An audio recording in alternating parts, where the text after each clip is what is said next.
그래서 여기 같은 경우에는 100% 모두 추첨제를 통해서 당첨자를 선정하기 때문에 정말 운이 좋다면 당첨자로 선정이 될 수가 있다는 겁니다. 임성배 TV 보동과 덴데크 제가 2019년 5월부터 유튜브를 이제 시작을 하면서 정말 많은 분들이 내 집 마련을 할 수 있게끔 도와드렸습니다.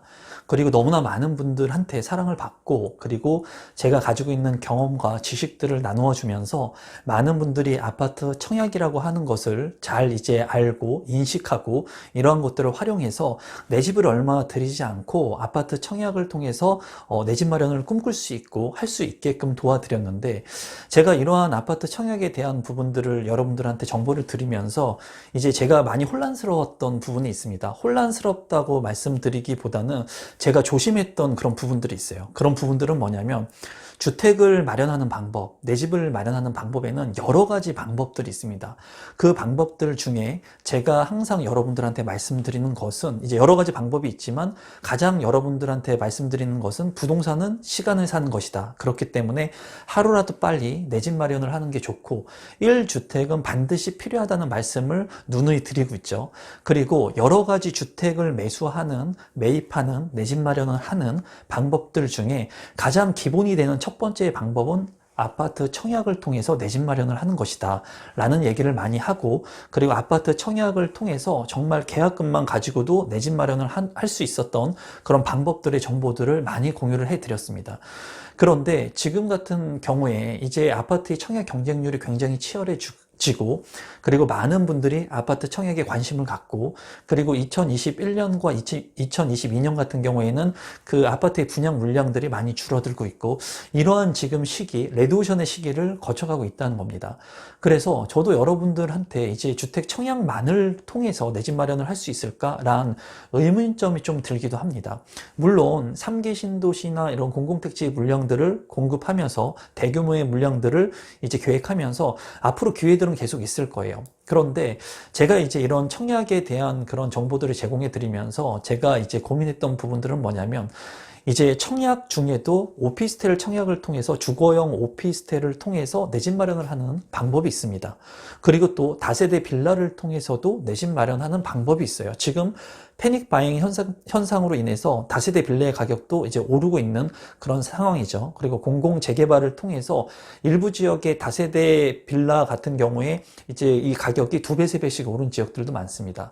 그래서 제가 이제 주택을 내 집 마련을 하는 여러 가지 방법들 중에 오피스텔이라든가 다세대에 대한 부분들은 아예 배제를 했었습니다.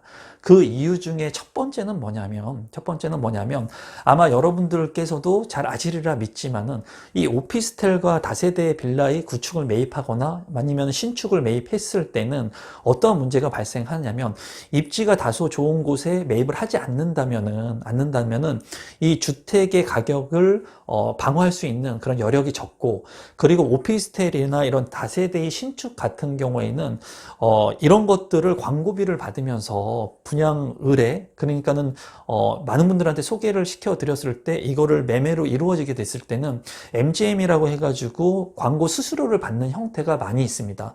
그렇기 때문에 제가 이제 생각한 부분은 뭐냐면, 정말 투명하게 할 수 있는 부분이 무엇일까 생각을 하다 보니까, 아파트 청약 같은 경우에는 그래도 투명합니다. 물론 아파트 청약 같은 경우에도 광고비를 줄 테니 영상을 찍어 달라 하는 메이저 건설사들의 연락을 참 많이 받았습니다. 저 같은 경우에도.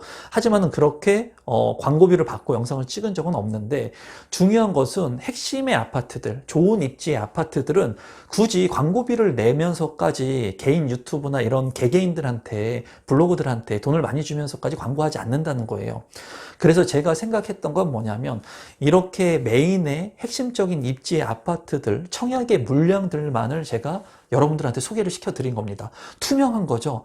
어떻게 보면은 많은 사람들이 얘기하고 봤을 때 입지가 좋은 아파트를 소개하기 때문에 깨끗한 겁니다. 투명한 거예요. 그런데 최근에는 2억이나 3억대의 저가의 아파트들 같은 경우에는 이 아파트를 추천하지 않습니다 라는 얘기들을 많이 멘트를 넣는 거예요. 왜냐하면 대다수의 많은 사람들이 오해할 수 있을 것 같아서. 왜? 임성배라고 하는 사람이 22만 명, 23만 명의 영향력이 있는 유튜브인데 핵심적인 입지의 물량을 다루다가 이제는 저렴한 아파트의 물량들을 다루는 것은 광고비를 받고 하는 거 아닌가, 그런 오해의 여지가 충분히 있을 수 있습니다. 그리고 그런 생각들을 하시는 분들이 많기 때문에 저가의 아파트 분양 물량들을 제가 아예 다루지 않았던 겁니다. 그런데 최근에는 구독자분들께서 저가의 아파트들도 좀 다루어 주셨으면 좋겠다 하는 말씀을 하셔가지고 제가 이제 저가의 아파트들, 2억대 아파트도 다루고 3억대 아파트들도 입지가 다소 떨어지지만은 이런 아파트 분양 물량을 여러분들한테 소개시켜 드리고 있죠. 근데 여기에서 그런 물량들을 제가 소개시켜 드렸을 때 그런 저가의 아파트를 이미 분양받아서 살고 계신 분들이 있겠죠. 그런 분들이 봤을 때는 제가 이 물건 추천하지 않습니다. 이 물건 제가 추천하는 물건 아닙니다. 그러니까 다소 보시는 데 있어서 불편한 그런 점이 있었던 것 같아요. 그런데 그런 분들한테 제가 말씀드리고 싶은 것은 제가 많은 분들한테 오해의 소지를 좀 받고 싶지 않아서 추천드리지 않는다는 그런 부분을 말씀드리는 거고, 서울의 핵심적인 아파트하고 지방의 아니면 수도권 외곽의 2억짜리 아파트하고 둘 중에 당연히 서울의 핵심 지역을 추천하겠죠. 다만 제가 말씀드리고 싶은 것은 많은 분들한테 그런 오해를 사고 싶은 그런 여지를 주지 않기 위해서 제가 적극 추천하겠다 이런 멘트들을 잘 안 하는 겁니다. 그래서 지금 같은 경우에 제가 다세대라든가 오피스텔 같은 경우도 하고 있지 않은데 아마 앞으로 할지 안 할지 모르겠습니다. 왜냐하면 많은 분들한테 오해를 받는 것 자체가 싫다는 거죠. 저는 이렇게 영상을 찍지 않아도 제가 먹고 살 정도의 그런 현금의 흐름들 다 만들어 놨기 때문에 제가 이 유튜브를 영상을 촬영하거나 하지 않거나 큰 제 삶에 영향을 받지는 않습니다. 그런데 중요한 것은 저하고의 약속, 제가 100만 유튜브라고 하는 것을 저하고의 약속을 지키기 위해서 제가 100만 유튜브라고 하는 그 목표치를 달성하기 위해서 제가 열심히 하고 있는 겁니다, 지금. 그래서 제가 이제 여러분들한테 말씀드리고 싶은 것은 조심스럽게 말씀을 드려보면은 오피스텔 같은 경우에는 그래도 다세대 빌라를 사는 것보다는 더 투명합니다. 아파트 청약이 가장 투명하고 그 다음에 오피스텔 청약 같은 경우도 대체적으로 투명합니다. 물론 입지가 나쁜 오피스텔 청약 같은 경우에는 뒤에 광고비를 내면서 어떻게 보면은 이런 것들을 청약 신청을 해서 또는 이런 만약에 분양 신청을 하게 된다면 수수료를 주는 그런 형태를 취하고도 있지만 정말 메이저 건설사들이 하는 핵심적인 그런 입지의 물량들의 오피스텔, 주거용 오피스텔 같은 경우에는 가격의 상승 여력도 인정이 되면서 또한 이 오피스텔 같은 경우에 많은 사람들이 좋은 건 뭐냐면 요새 아파트 청약을 신청해서 얼마나 당첨되기가 어렵습니까, 여러분? 정말 수백 대 1의 핵심적인 입지의 그러한 아파트 청약을 하게 됐을 때 많이 멘탈적으로 힘든 분들이 많으실 거예요. 내가 가점이 높은데도 불구하고 아파트 청약 신청을 했을 때 잘 안 된다라는 거예요. 그렇게 됐을 때는 이제 구축을 지금 많이 매입을 하죠. 중요한 거는 가점이 낮아서 구축을 사는 건 괜찮습니다. 그런데 고점인데도 불구하고 내가 청약이 안 되니까 이 멘탈 관리를 잘 못해서 이런 구축의 아파트들, 고점의 통장을 가지고 있는데도 쓰시는 경우가 있다는 거예요. 그런 것들을 봤을 땐 굉장히 안타까운 거죠. 그랬을 때는 제가 봤을 때 이런 대체의 수단이 주거용 오피스텔, 즉 아파텔이라고도 하죠. 이 주거용 오피스텔 같은 경우에는 굉장히 투명하다고 말씀을 드릴 수가 있고 규제 사항들이 적습니다. 뭐 예를 든다면 청약 통장의 유무와 상관없고 그리고 거주지하고 상관이 없고 재당첨 제한도 상관이 없고 이렇게 규제가 완화된 그러한 여건 속에서 만 19세 이상의 성년이면 이 오피스텔을 청약할 수가 있습니다. 또한 100% 추첨제입니다. 추첨제이기 때문에 내가 추첨을 통해서 오피스텔을 내 집의 형태로 가져갈 수 있는 거예요. 여기서 더 중요한 것은 이제 오피스텔 같은 경우에는 주택법의 그런 규정을 받는 게 아니라 아파트 청약을 할 때 건축법의 규제를 받기 때문에 아파트 청약을 했을 때 주택으로 산정을 하지 않는다는 거예요. 여기에서 많은 분들이 헷갈려 하시는데 세금을 낼 때는 실질 과세의 원칙이기 때문에 주택으로 봐서 세금을 부과할 수 있습니다.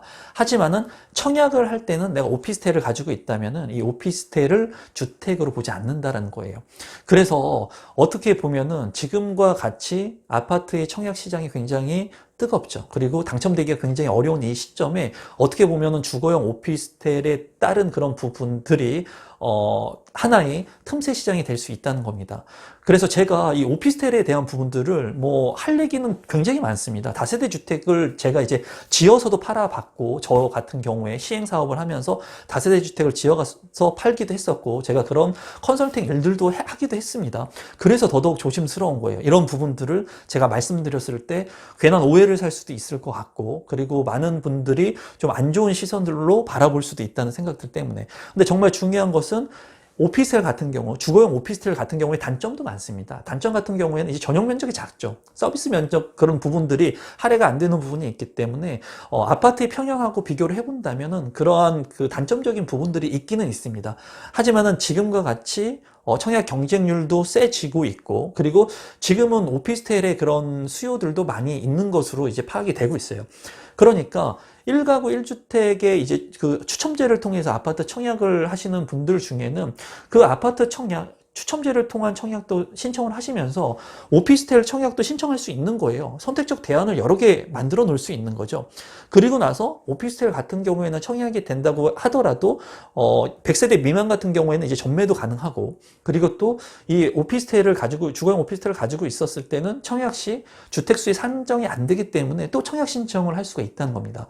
그래서 제가 이제 여러분들한테 조심스럽게 말씀드리고 싶은 것은 오피스텔, 주거용 오피스텔, 즉 아파트 같은 경우도 좀 관심을 갖고 보는 필요성이 있겠다라는 말씀을 드리고 싶고, 제가 이제 오피스텔에 대한 경험을 이제 말씀을 드리면, 제가 오피스텔을 보는 시선도 굉장히 안 좋았었습니다. 왜 안 좋았냐면, 오피스텔 같은 경우에 제가 부동산 투자를 했을 때 2003년부터 부동산 제가 컨설팅 일들을 하면서 많은 부동산의 경험들을 했었는데, 그때 당시에는 다세대 주택을 사면 안 된다는 그런 시장의 그런 분위기가 팽배했어요. 그래서 다세대 주택 같은 경우에는 많은 사람들이 투자로 아예 안 받습니다. 2000년도 초반 같은 경우에는.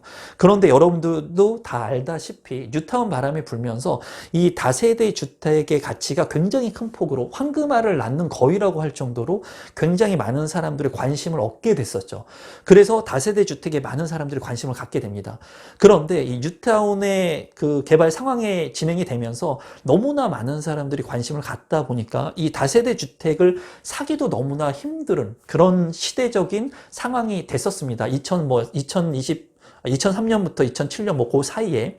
그러면서 이제 틈새 시장이 오피스텔 시장이었어요. 그때 당시에. 그래서 저 같은 경우에도 그때 오피스텔에 투자를 했었고, 오피스텔을 통해서 월세 수익을 얻었었고, 그리고 내가 가지고 있던 곳에 오피스텔이 여기 생기면서 환가 차익을 통해 가지고 수익을 남겼던 사례들이 있거든요. 그때 역시도 다세대를 많은 사람들이 관심을 안 갖고 봤었지만은 뉴타운의 그런 개발로 인해서 관심 있게 폭등을 했었던 시기였고, 그 이후에 오피스텔 시장을 많은 사람들이 관심을 안 받았지만 대부분의 극소수의 사람들이 오피스텔 투자 시장에 들어가면서 향후에는 100세 시대라고 하는 트렌드가 생기면서 이제 월세의 수익형 부동산이 관심을 많이 갖게 됩니다. 그래서 도시형 생활주택 같은 경우에도 그때 수익률이 너무나 높아서 한 채, 두 채를 사는 게 아니라 투자자들이 뭐 세 채, 다섯 채씩 사는 그런 현상들이 발생이 됐었어요. 그래서 제가 말씀드리고 싶은 것은 아파트 청약에 대한 부분을 중점적으로 다루는 제 채널, 그리고 임성배 TV를 보시는 분들이 관심을 많이 갖고 있으실 텐데, 아파텔이라고 하는 주거용 오피스텔에도 조금 관심을 가지면 괜찮다라는 게 제 생각입니다. 이거는 저는 뭐 앞서서도 계속 그런 투자를 했었고 병행을 했었고 생각을 했었는데, 제가 언젠가 이제 뭐 다세대 빌라나 구축에 대한 부분들을 조심스럽게 다뤄왔더니 우리 구독자분들께서 좀 편향적인 시각 또는 이제 뭐 흑백 논리의 시각으로 보시는 분들이 계시더라고요. 그때는 뭐 구독자가 많이 안 됐기 때문에 저를 이제 신뢰하시는 분들도 많이 없어서 그랬는지는 모르겠는데, 이제 제가 말씀드리고 싶은 것은 이제 주거용 오피스텔 같은 경우에도 어느 정도 입지가 핵심적인 입지의 그런 주거용 오피스텔 같은 경우에는 여러분들이 관심을 갖고 보셔도 된다. 그래서 우리 구독자분들께서는 좀 시각을 좀 다양화할 수 있으면 좋겠다는 게 제 생각입니다. 그리고 제 채널에서는 이제 앞으로 제가 하고 싶은 것들, 뭐 경매를 제가 뭐 할 수도 있고, 뭐 여러 가지 부동산 재테크에 대한 경험이 많기 때문에 모든 분야들을 다 다룰 수가 있습니다. 지금은 내 집 마련을 할 수 있는 여러분들한테 도움을 드리고 아파트 청약 청약의 중점적인 그런 내용들을 다루고 있지만 향후에 만약에 여러분들이 원하신다면 우리 구독자분들이 원하는 그런 채널로 제가 따라가면서 여러분들이 재테크를 올바른 재테크를 할 수 있는 그런 방향성을 제시해주고 그런 노하우들을 제가 여러분들한테 알려드릴 수가 있거든요. 그래서 오늘은 제가 뭐 조심스럽게 말씀드리는 부분 중에 이제 오피스텔 같은 경우에는 그리고 대출의 규제에서도 좀 완화가 되기 때문에 그런 굉장히 규제 완화된 그런 부분들이 많습니다. 그래서 오늘 이 채널, 제 채널을 마지막까지 끝까지 보신 우리 구독자분들 같은 경우에는 이 오피스텔, 주거용 오피스텔에 대한 부분들을 좀 스스로 한번 공부를 해보시고 아파트 청약을 했을 때 오피스텔과 아파트 청약과 같이 어우러진 그런 분양 물량들도 있고 그리고 최근에 그런 분양 물량들도 많이 있었습니다. 오피스텔에 대해서 많은 분들이 다뤄달라고 하신 분들도 있는데 제가 그런 물량들은 다루지 않았어요. 왜냐하면 괜히 그런 오해를 받고 싶지 않다는 거죠. 제가 뭐 좋은 일을 하면서 굳이 그런 뭐 욕먹고 뭐 부동산 업자라는 소리를 들으면서까지 제가 뭐 이렇게 유튜브 영상을 찍고 싶은 생각은 1도 없고 그리고 뭐 제가 지금 현재는 부동산 거래를 하고 재투자만 할 뿐입니다. 지금 시행사업과 제가 재투자만 할 뿐이지 제가 뭐 중개 거래를 하고 이런 일은 일치 안 한 지가 굉장히 오래됐습니다. 그래서 오늘 여러분들한테 말씀드리고 싶은 것은 부동산 투자뿐만 아니라 그리고 지금 내 집 마련을 하기에 좀 경쟁률이 치열한 시기인데 어떻게 보면은 이 주거용 오피스텔에도 관심을 좀 갖고 하나의 내가 주거용 오피스텔을 먼저 내 것으로 만든 다음에 어느 정도 시점이 됐을 때 또 청약을 통해서 내 집 마련을 점프 단계 할 수 있는 그런 단계의 하나의 디딤돌로 생각을 하셔도 괜찮을 것 같다는 게 제 생각이고 만약에 아파트 청약만을 여러분들께서 관심을 갖고 계셨다면은 이제 오피스텔 같은 경우에는 거주에 대한 제한이 없기 때문에 이제 전국적으로도 여러분들이 관심을 가질 수가 있습니다. 그렇기 때문에 이 오피스텔 같은 경우에는 수익형 부동산으로 접근을 한다면 저기 있는 외부 지역에 있는 곳의 핵심적인 입지라면은 나하고 가까이 있지 않는다고 하더라도 내가 관리 측면에서도 수익형 부동산이기 때문에 상가 같은 경우와 같이 수익형 부동산의 장점을 좀 활용할 수 있는 그런 부분이 있습니다. 충분히. 그래서 오늘은 주거용 오피스텔에 대한 부분들 제가 뭐 이런 오피스텔을 딱딱딱 뭐 여러분들이 원하신다면 제가 그런 오피스텔도 여러분들한테 알려드릴 수는 있는데 제가 봤을 때는 제 생각은 아직 시기상조라는 생각이 좀 들고 제 많은 구독자분들이 좀 더 청약을 통해서 내 집 마련을 할 수 있는 그런 기반들을 더 만들고 내 집 마련을 올바르게 하는 그런 방법들을 좀 알려드린 다음에 시간이 된다면 오피스텔에 대한 부분들, 뭐 다른 경매에 대한 부분들, 뭐 공매에 대한 부분들, 뭐 여러 가지 재테크에 대한 방법들을 한번 다뤄볼까 합니다. 그래서 오늘은 제가 여러분들께서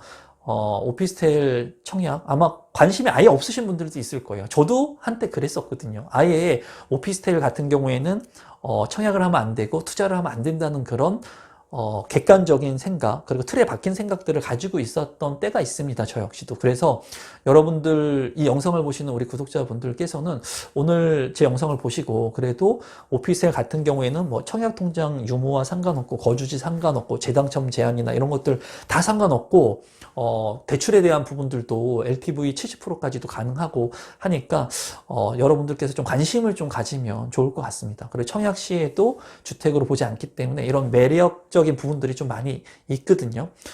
그래서 오늘은 오피스텔에 대한 그런 주거용 오피스텔에 대한 제 생각을 좀 공유해 봤고 제가 원하는 것은 여러분들께서 일단은 내 집을 마련할 수 있다는 그런 생각, 그런 기본적인 틀이 흔들리지 않으셨으면 좋겠어요. 지금 많은 분들이 내 집 마련을 포기하려고 하시는 분들이 많이 생기고 청약 경쟁률이 만약에 너무 치열하니까 이제 뭐 자포자기 하시는 분들, 총포족, 뭐 청약을 포기하는 족들 이런 분들이 많이 생기는데 그런 생각들 하지 마시고 반드시 내 집 마련을 할 수 있고 내 집 마련의 여러 가지 방법들 중에 청약을 통해서 내 집 마련을 할 수 있고 또는 다른 방법들을 향후에 통해서도 할 수 있으니까 여러분들이 좀 폭넓게 이런 시선들을 가지고 다각화해서 내 집 마련을 할 수 있는 그런 여러 가지 방법들, 기회들을 잡아가시면 좋을 것 같습니다, 여러분. 오늘은 제가 가지고 있는 생각들, 뭐 할 얘기가 많은데 제 채널을 보시는 분들이 가지고 있는 생각들과 공유할 수 있을 만한 그런 영상들, 컨텐츠들을 만들기 위해서 많이 노력을 하고 있거든요. 향후에 제가 이제 다룰 수 있는 많은 부분들의 영상들을 통해서 여러분들한테 올바른 재테크를 할 수 있도록 도와드리도록 하겠습니다. 그럼 오늘도 마지막까지 제 영상을 시청해 주셔서 진심으로 감사드립니다, 여러분. 그러면 오늘 영상은 이것으로 마무리 짓도록 하겠습니다. 감사합니다, 여러분.